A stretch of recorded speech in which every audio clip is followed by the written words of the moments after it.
ರೈತರ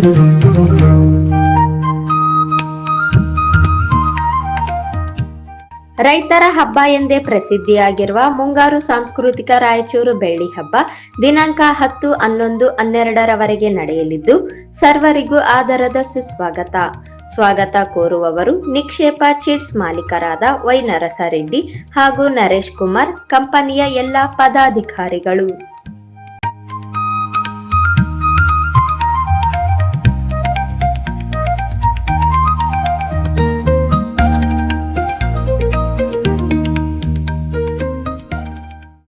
ಜನಪ್ರತಿನಿಧಿಗಳ ಉದಾಸೀನತೆಯಿಂದ ರೈತರು ಸಂಕಷ್ಟ ಎದುರಿಸುವಂತಾಗಿದೆ ಎಂದು ಹೈದರಾಬಾದ್ ಕರ್ನಾಟಕ ಜನಾಂದೋಲನ ಕೇಂದ್ರದ ಸಂಸ್ಥಾಪಕ ಅಧ್ಯಕ್ಷ ರಾಘವೇಂದ್ರ ಕುಷ್ಟಗಿ ಅಭಿಪ್ರಾಯಪಟ್ಟರು. ರೈತ ಸಂಘ ರಾಯಚೂರು ಜಿಲ್ಲೆ ಘಟಕ ವತಿಯಿಂದ ಕರ್ನಾಟಕ ಏಕೀಕರಣ ಹಾಗೂ ರೈತ ಹೋರಾಟದ ವೈಚಾರಿಕ ಮುಖಂಡ ಚನ್ನಬಸಪ್ಪ ಬೆಟ್ಟದೂರರ ನೆನಪಿನಲ್ಲಿ ಶುಕ್ರವಾರ ಕೃಷಿ ವಿಶ್ವವಿದ್ಯಾಲಯದ ಪ್ರೇಕ್ಷಾಗೃಹದಲ್ಲಿ ಹಮ್ಮಿಕೊಳ್ಳಲಾಗಿದ್ದ ಅಧ್ಯಯನ ಶಿಬಿರದ ಉದ್ಘಾಟನೆಯನ್ನು ನೆರವೇರಿಸಿ ಮಾತನಾಡಿದರು. ರೈತರ ಸಮಸ್ಯೆಗಳಿಗೆ ಹೋರಾಟ ಒಂದೇ ದಾರಿ ಎಂದು ಹೇಳಿದರು. ರಾಜಕಾರಣಿಗಳಿಂದ ಇವತ್ತು ತುಂಗಭದ್ರಾ ಎಡದಂಡೆ ನಾಲೆಯ ಅಪಾರ ಜನ ರೈತಾಪಿ ಜನ ನೀರು ಹರಿಸೋದು ಬಿಟ್ಟು ಹೊಲದಲ್ಲಿ ಕಣ್ಣೀರು ಹರಿಸುವಂತ ಪರಿಸ್ಥಿತಿ ನಿರ್ಮಾಣ ಆಗಿದೆ. ಇದರ ಬಗ್ಗೆ ಸಾಕಷ್ಟು ಹೋರಾಟಗಳಾಗಿದೆ. ಒಂದಲ್ಲ ಎರಡಲ್ಲ, ಒಂದೇ ಹೋರಾಟ. ಇವತ್ತು ಹನುಮಗೌಡರು ನಮ್ಮ ಜೊತೆಗಿದ್ದಾರೆ. ಸಿಂತಾಲೂರು ಏಕ ನೀರಾವರಿ ದುರುಪಯೋಗ ನಡೆದಿತ್ತು.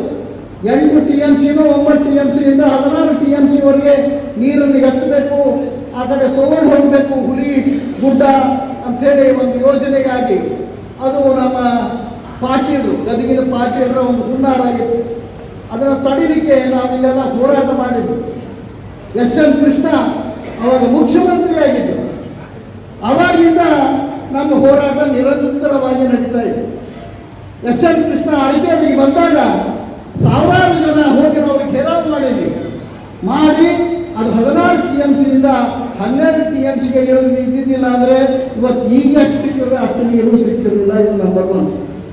ಅವಾಗ ಎಸ್.ಎನ್. ಕೃಷ್ಣ ಅವರು ಮಾಡ್ತಕ್ಕಂಥ ಒಂದು ಸಂಸ್ಥೆಗೆ ಈ ಸಮಸ್ಯೆಯ ಪರಿಹಾರವನ್ನು ಅಧ್ಯಯನ ಮಾಡಲಿಕ್ಕೆ ಒಂದು 3 ಲಕ್ಷ ಕೊಟ್ಟರು. ಆ ಕಾಲಕ್ಕೆ ಅಧ್ಯಯನ ಮಾಡಿ ಏನು ಮಾಡಿದರೆ ಈ ಸಮಸ್ಯೆ ಪರಿಹಾರ ಆಗ್ತದೆ ಅಂತೇಳಿ ಅವಾಗ ಆ ಮಾರ್ಗ ಸಂಸ್ಥೆ 2-3 ಸಲಹೆಗಳನ್ನು ಕೊಟ್ಟು ವಿಶೇಷವಾಗಿ ಇನ್ನೂ 7-8 ಬ್ಯಾಲೆನ್ಸಿಂಗ್ ರಿಸರ್ವೇರ್ಗಳನ್ನು ಮಾಡಬೇಕು ಈ ಭಾಗಕ್ಕೆ ಅಂತೇಳಿ ಅವರು ಕೊಟ್ಟಿದ್ದರು. ಇನ್ನೂ ವಿಷಯಗಳಿದೆ, ಆ ವಿಷಯ ತಜ್ಞರು ಅದರ ಬಗ್ಗೆ ಮಾತಾಡ್ತಾರೆ, ನಾನು ಮಾತಾಡ್ತೇನೆ. ಅದಾದಮೇಲೆ ಇತ್ತೀಚೆಗೆ ಚಾಮರ್ಸ್ ಮಾಲಿ ಪಾಟೀಲ್ ಮತ್ತು ನಾನು ಕೂತ್ಕೊಂಡು ತುಂಗಭದ್ರಾ ಎಡದಂಡೆ ನಾಲೆ ರೈತ ಹಿತರಕ್ಷಣಾ ಸಮಿತಿಗಾಗಿ ಬಹಳ ದೊಡ್ಡ ಹೋರಾಟಗಳನ್ನು ಮಾಡಿದ್ವಿ. ನಿಮ್ಗೆ ಗೊತ್ತಿರಲಿ, ಈ ಕಾರಟಗಿ ಮತ್ತು ತುರುಗಿ ಹಾಡಿನ ರಾಜಕಾರಣಿಗಳೇನಿದ್ದಾರೆ, ಚುನಾಯಿತ ಜನಪ್ರತಿನಿಧಿಗಳೇನಿದ್ದಾರೆ, ದೇವೇಂದ್ರ ರೈತರಿಗೆ ಮಹಾ ಅನ್ಯಾಯವನ್ನು ಮಾಡ್ತಾ ಇದ್ದಾರೆ. ಯಾವುದು ಲೋಕಲೈಸ್ ಆಗಿರೋ, ಯಾವುದು ಅಚ್ಚುಕಟ್ಟು ಪ್ರದೇಶದಲ್ಲಿ ಬರೋದಿಲ್ಲ ಅಂತಲ್ಲೇ ಕಾನೂನಿಗೆ ತುಂಡು ಬರೋದು ಹಣದ ಮೂಲಕ. ಇವತ್ತ ಗೆಳೆಯರೇ ನಿಮ್ಗೆ ಹೇಳ್ತಾ ಇದ್ದೀನಿ, 1,000ಕ್ಕೂ ಹೆಚ್ಚು ಅನಧಿಕೃತವಾಗಿರ್ತಕ್ಕಂಥ ಪಂಪ್ ಸೆಟ್ಗಳನ್ನು ಇಟ್ಟು 1.5ರಿಂದ 2 ಲಕ್ಷ ನೀರಾವರಿ ಅಕ್ರಮ ಮಾಡ್ತಾ ಇದ್ದಾರೆ. ಇದನ್ನು ತಡೆಗಟ್ಟಲಿಕ್ಕೆ ನಾನು ಚಾಮರ್ಸು ಪಕ್ಷಾತೀತವಾದಂಥ ಒಂದು ಹೋರಾಟವನ್ನು ಮಾಡಿ ಕಾರ್ತಿಕ ಹಳ್ಳಿಗೆ ಹೋಗಿ ಚಾಮರ್ಸು ಆ ಸ್ಥಳಕ್ಕೆ ಹೋದರೆ ಆ ಧಳೇಶ್ವರ ಬಸವರಾಜ್ ಅಂತಕ್ಕಂಥ ಅವಿವೇಕಿ MLA ಲಾರಿ ಒಳಗೆ ಬಡಗಿ ಕಲ್ಲು ತಂದು ಚಾಮರ್ಸು ಮೇಲೆ ಹಲ್ಲೆ ಮಾಡಲಿಕ್ಕೆ ಪ್ರಯತ್ನ ಮಾಡಿದ. ನಮ್ಮ ಭಾಗದ ರಾಜಕಾರಣಿಗಳು ತಲೆ ತಗ್ಗಿಸಿ ಕೂತರು, ಈಡಾದ್ರು, ಏನೂ ಮಾಡಲಿಲ್ಲ ಅಂತಕ್ಕಂಥ ನೋವು ನನಗೆ ಯಾವಾಗಲೂ ಕಾಡ್ತಾನೆ. ಅಷ್ಟೇ ಅಲ್ಲ, ಸನ್ಮಾನ್ಯ ಮುಖ್ಯಮಂತ್ರಿ ಯಡಿಯೂರಪ್ಪ ಅವರು ತಮ್ಮ ಕೈ ಬರಹದಲ್ಲಿ ಚಾಮರ್ಸರು ಹೋಗಿ ಮುಂದಿಟ್ಟ ಈ ಥರ ಪರಿಸ್ಥಿತಿ ಇದೆ, 6 ಲಕ್ಷ ನೀರಾವರಿ, ಇದರಲ್ಲಿ 4 ಲಕ್ಷ ಮಾತ್ರ ಅಚ್ಚುಕಟ್ಟು ಪ್ರದೇಶಕ್ಕೆ ಹೋಗ್ತದೆ, 2 ಲಕ್ಷ ಅಕ್ರಮವಾಗಿ ಬಳಕೆ ಆಗ್ತದೆ, 2 ಲಕ್ಷ ಅಚ್ಚುಕಟ್ಟು ಪ್ರದೇಶದ ನೀರು ರೈತರಿಗೆ ನೀರು ಸಿಗ್ತಾ ಇಲ್ಲ.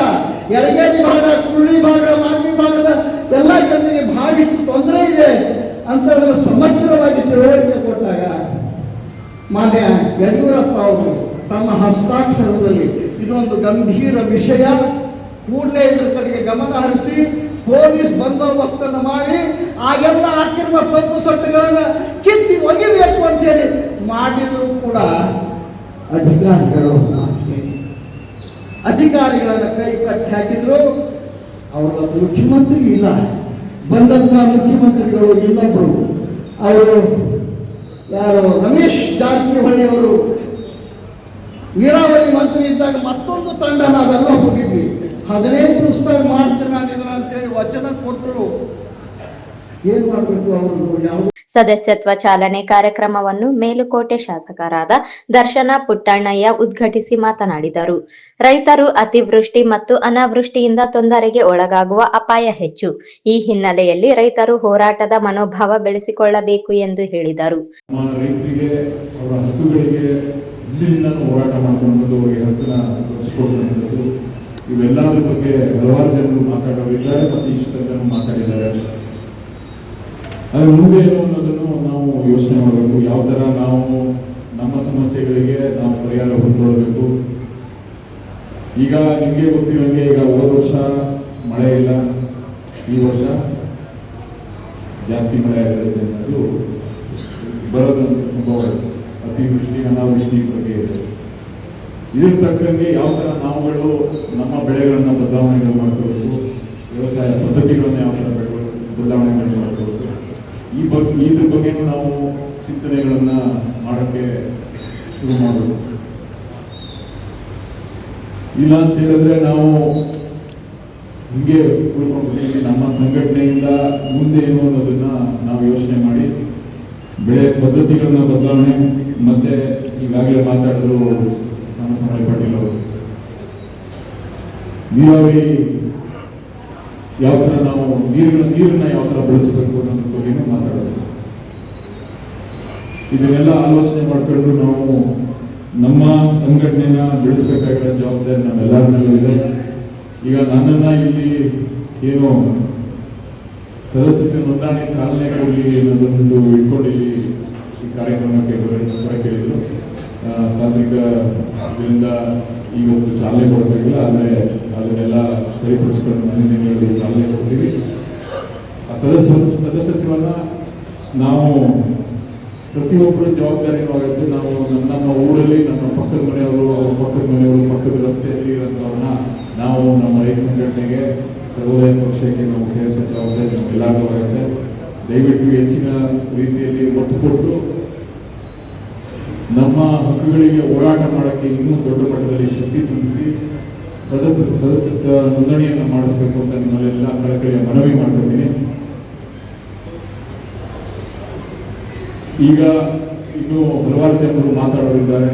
ನಾನು ಈ ವಿಷಯಗಳು ಮತ್ತೆ ನಾನು ಇದರಲ್ಲಿ 2 ವಿಚಾರಗೋಷ್ಠಿಗಳೇನಿದೆ, ತುಂಗಭದ್ರ ಎಡದಂಡೆ ನಾಲೆ ಮತ್ತು ನಾರಾಯಣಪುರ ಬಲದಂಡೆ ಎಡದಂಡೆ ನಾಲೆ ಸಮಸ್ಯೆಗಳ ಬಗ್ಗೆ ಹಾಗೂ ಐಕ್ಯ ಹೋರಾಟ ಅನಿವಾರ್ಯತೆ ಏನಿದೆ ಅನ್ನೋದ್ರ ಬಗ್ಗೆ ಹಿರಿಯರು ಮಾತಾಡೋರಿದ್ದಾರೆ. ಅವ್ರನ್ನೆಲ್ಲ ಮಾತನ್ನ ಆಲಿಸೋಣ ಅಂತ ಹೇಳ್ತಾ ಮತ್ತೊಮ್ಮೆ ನನಗೆ ಈ ಕಾರ್ಯಕ್ರಮದಲ್ಲಿ ಭಾಗವಹಿಸಿ ರೈತ ಮುಖಂಡ ಹನುಮೇಗೌಡ ಬೆಳಗುರ್ಕಿ ಮಾತನಾಡಿದರು. ಚನ್ನಬಸಪ್ಪನವ್ರ ಬಗ್ಗೆ ಬಹಳ ಸಂಕ್ಷಿಪ್ತವಾಗಿ ಹೇಳೋದಂದ್ರೆ, ಜೀವಿತ ಕಾಲದವರೆಗೂ ಜೀವಂತವಾಗಿ ಬಂದರು. ಅವ್ರ ಬದುಕು ಯಾವ ರೀತಿ ಇತ್ತು ಅಂದ್ರೆ, ಸಾಂಸ್ಕೃತಿಕ ಶ್ರೀಮಂತಿಕೆ,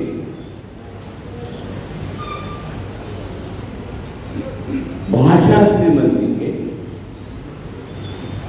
ಕಾಯಕ ಶ್ರೀಮಂತಿಕೆ. ಹಿಂಗಾಗಿ ಅವ್ರು ಯಾವ ರೀತಿ ಇದ್ರು ಅಂದ್ರೆ, ಕಾಯಕ ತತ್ವವನ್ನು ನಂಬಿಕೊಂಡು ಪ್ರಸಾದ ಮಾರ್ಗದಲ್ಲಿ ಬದುಕಿದವರು, ದಾಸೋಹ ಮಾರ್ಗದಲ್ಲಿ ಬದುಕಿದವರು. ಅಂಥದೇ ಒಂದು ಸಂಸ್ಕೃತಿಯನ್ನ ತಮ್ಮ ವಾರಸುದಾರರಿಗೆಲ್ಲರಿಗೂ ಕಲಿಸಿದರು. ಬರೀ ಮಕ್ಕಳಿಗಷ್ಟೇ ಅಲ್ಲ, ವಾರಸುದಾರರಿಗೆಲ್ಲ. ಅಂಥ ಒಂದು ಚನ್ನಬಸಪ್ಪನವರ ನೆನಪುಗಳಲ್ಲಿ ಬಹಳ ದಿನಗಳ ಮೇಲೆ ಮಾನ್ಯನಲ್ಲಿ ಒಂದು ಕಲ್ಯಾಣ ಮಂಟಪದಲ್ಲಿ ಬಸವಪ್ರಭು ಪಾಟೀಲ್ರು 1ನೇ ವರ್ಷ 2ನೇ ವರ್ಷ ಮಾಡಿದಾಗ ಭಾಗಿಯಾಗಿದೆ. ಅಂದರೆ ಇವತ್ತು ಭಾಗಿಯಾಗ್ತಿರೋದಕ್ಕೆ ಭಾಳ ಸಂತೋಷ. ರೈತ ಚಳವಳಿ ಯಾಕೆ ಮಾಡಿದ್ವಿ, ಯಾಕೆ ಮಾಡಬೇಕು, ರೈತ ಹೋರಾಟ ಏಕೆ ಅನ್ನೋಂಥದ್ದು ನಮ್ಮ ಮುಂದಿರುವಂಥ ಬಹಳ ದೊಡ್ಡ ಪ್ರಶ್ನೆ.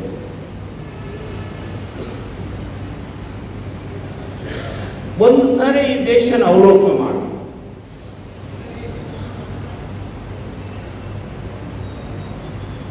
ಸಾವಿರದ 1947ರಲ್ಲಿ ಸ್ವಾತಂತ್ರ್ಯ ಬಂತು. ಸ್ವಾತಂತ್ರ್ಯ ಬಂದ ಮೇಲೆ ಈ ದೇಶದ ಜನಸಂಖ್ಯೆ ಎಷ್ಟು? ಈ ದೇಶದ ಜನಸಂಖ್ಯೆ 33 ಕೋಟಿ ಮಾತ್ರ.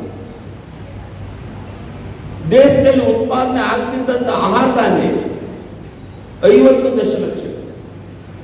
ಸಾಲ್ತಿರ್ಲಿಲ್ಲ ಅನ್ನೋ ಕಾರಣಕ್ಕೇನೆ ಅಂದಿನ ದೇಶದ ನೇತಾರು, ಮೊದಲನೇ ಪ್ರಧಾನಿ ನೆಹರೂಜಿಯವರಾಗಿರ್ಬೋದು, ನಂತರದ ಪ್ರಧಾನಿ ಲಾಲ್ ಬಹದ್ದೂರ್ ಶಾಸ್ತ್ರಿಜಿಯವರಾಗಿರ್ಬೋದು, ಇವರೆಲ್ಲರೂ ಹೋಗಿ ಹೊರದೇಶದಲ್ಲಿ ನಮ್ಮ ದೇಶಕ್ಕೆ ಅನ್ನ ಬೇಕು ಬೇಡ್ತಿದ್ದ ಕಾಲ.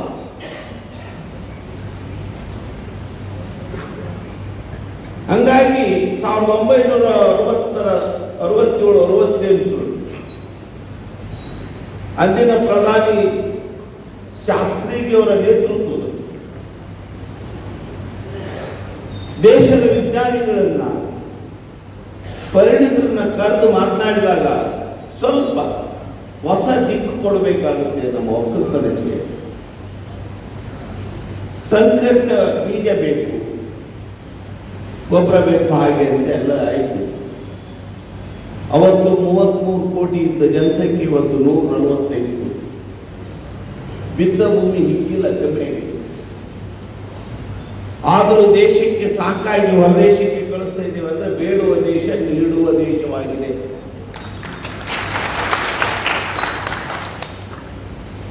ಆದರೆ ಬೇಡುವ ದೇಶವನ್ನು ನೀಡುವ ದೇಶ ಮಾಡಿದಂತಹ ಶ್ರಮಿಕರು, ಕೃಷಿಕರು, ವಿಜ್ಞಾನಿಗಳು ಇವರು ಮಾಡಿದ ಸಾಲ ಹರಿಲಿಲ್ಲಲ್ಲ.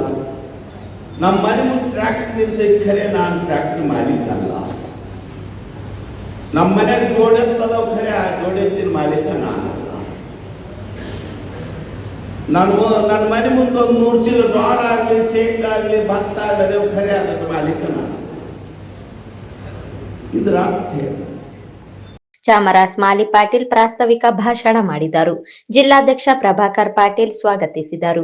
ವಿಚಾರಗೋಷ್ಠಿ ವಿಭಾಗದಲ್ಲಿ ತುಂಗಭದ್ರಾ ಎಡದಂಡೆ ನಾಲೆ ಮತ್ತು ನಾರಾಯಣಪುರ ಎಡ ಮತ್ತು ಬಲದಂಡೆ ನಾಲೆಗಳ ಸಮಸ್ಯೆ ಮತ್ತು ಪರಿಹಾರ ಎಂಬ ವಿಷಯದ ಬಗ್ಗೆ ವಿಷಯ ಮಂಡಿಸಲಾಯಿತು.